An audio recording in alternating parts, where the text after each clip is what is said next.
Europe is the values of the Talmud. Ursula von der Leyen and the Talmud, a shameful misunderstanding of history and faith. Europe has the values of the Talmud, announced Ursula von der Leyen, as if this statement represented some sacred unifying truth for a continent built upon its Christian heritage. Yet one must ask, has the Mother of Europe ever read the book she praises? Or is this another example of shallow politicking at the expense of reality and history?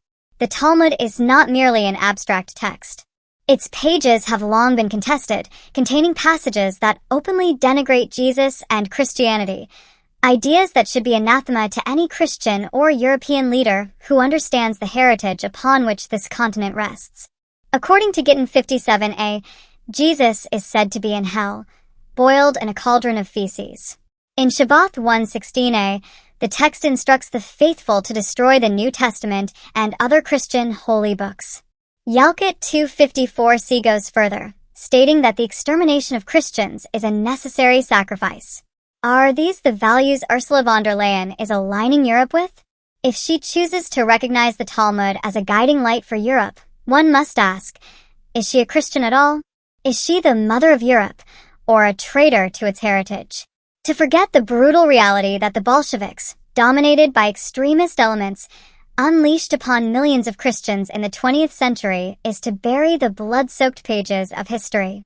Between 40 to 60 million people perished in the concentration camps of the Gulag, countless of them targeted for their faith. The tragedy was shaped by a brutal ideology that mixed supremacist ideas with totalitarian terror. Europe is not built upon the hatred and denigration of Jesus Christ. Europe is built upon the Church, upon its saints, its martyrs, its traditions, its deep spiritual roots. To claim that Europe's values arise from a text that insults its savior and advocates its faithful's eradication is an insult to every European, every believer, every witness to history.